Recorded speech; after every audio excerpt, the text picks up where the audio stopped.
आजकल हम कुछ भी बनाने निकलते हैं तो हमें बताया जाता है कि सीमेंट ही एक हमारा विकल्प है। परंतु अगर हमारे पुराने आप स्ट्रक्चर देखेंगे जो 100, 2 साल, 3 साल, 300 साल पुराने हों, वो सारे चूने में बने हुए हैं। क्या आप जानते हैं कि सीमेंट से ज़्यादा अच्छा चूना हमारा एक विकल्प है कंस्ट्रक्शन के लिए। मेरा नाम है मनीषा लाट गुप्ता और मैं पर्माकल्चर टीचर हूँ।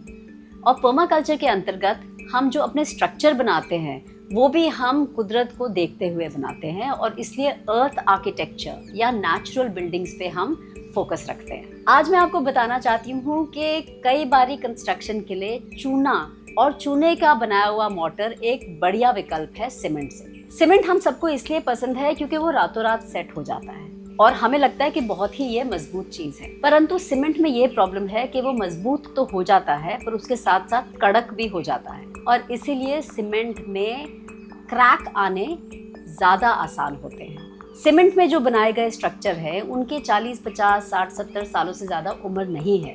परंतु जो हमारे पुराने स्ट्रक्चर हैं, जो आप देखेंगे आपका पुश्तैनी घर या कोई मंदिर या कोई किले, ये सारे चूने में बने हुए हैं और अभी 500, 600, 700 साल पुराने हैं फिर भी खड़े हुए हैं। तो चूने का इस्तेमाल करने का फ़ायदा क्या है? पहला फ़ायदा इसका ये है कि ये एक बिल्कुल ही कुदरती मटीरियल है और इसको बनाने में जो हमने ऊर्जा इस्तेमाल की है वो सीमेंट के मुकाबले में काफ़ी कम है। दूसरा इसका ये फ़ायदा है कि जब चूने के साथ हम काम करते हैं तो चूना जो है एक नॉन टॉक्सिक मटीरियल है। मतलब ये किसी भी प्रकार की खतरनाक या हानिकारक हवाएं नहीं, गैसेस नहीं छोड़ता।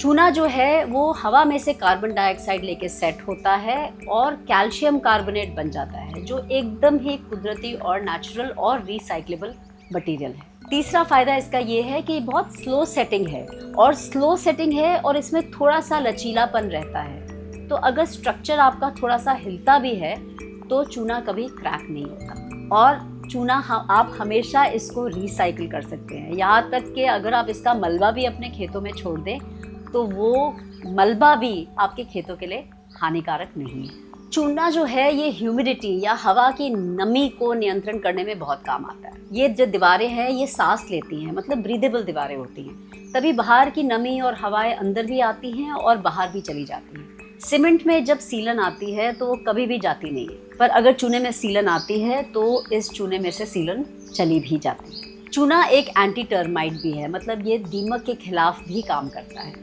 तो आपकी अगर दीवारें और आपकी नींव चूने में बनी हो तो आपको दीमक का भी इसमें कोई अटैक नहीं दिखेगा।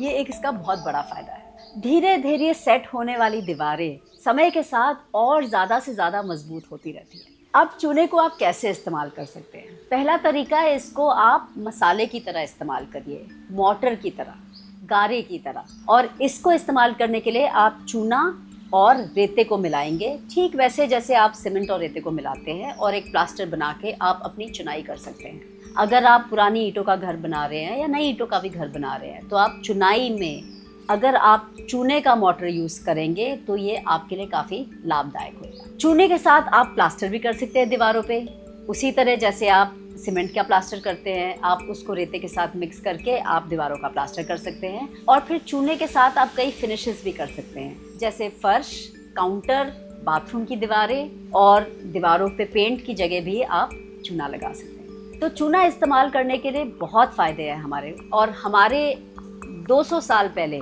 हर 100 किलोमीटर पे एक ना एक चूने की भट्टी होती थी। वो तो हमारे जब अंग्रेज आए यहाँ पे तो उन्होंने हमारी सारी चूने की भट्टियाँ तोड़ दी और हमें ज़बरदस्ती बाहर के देशों से सीमेंट खरीदने पे मजबूर कर दिया। तो क्यों ना हम मिलके फिर से चूने को वापस लाए। ये हमारी पुश्तैनी तकनीक है, ये हमारे देश के लिए सबसे अच्छी है और हम इसको अपनी कंस्ट्रक्शन में फिर से इस्तेमाल करना शुरू करें। अगर आपको इस प्रकार की इन्फॉर्मेशन और चाहिए तो आप हमारा चैनल फॉलो कर सकते हैं और आपके मन में कोई भी सवाल हो तो आप कमेंट सेक्शन में उसको ज़रूर लिखिए। और हाँ, अगर आपके परिवार में कोई ऐसा घर है जो चूने से बना हुआ है तो हमें ज़रूर लिख के बताइए कि वो कैसा चल रहा है, उसमें आपको क्या फ़ायदे मिले और क्या परेशानियाँ। इससे हम सब मिलके चूने के बारे में थोड़ा और सीख पाएंगे। अब मैं चलती हूँ, अगले वीडियो में फिर मिलूंगी। देखने के लिए शुक्रिया और नमस्कार।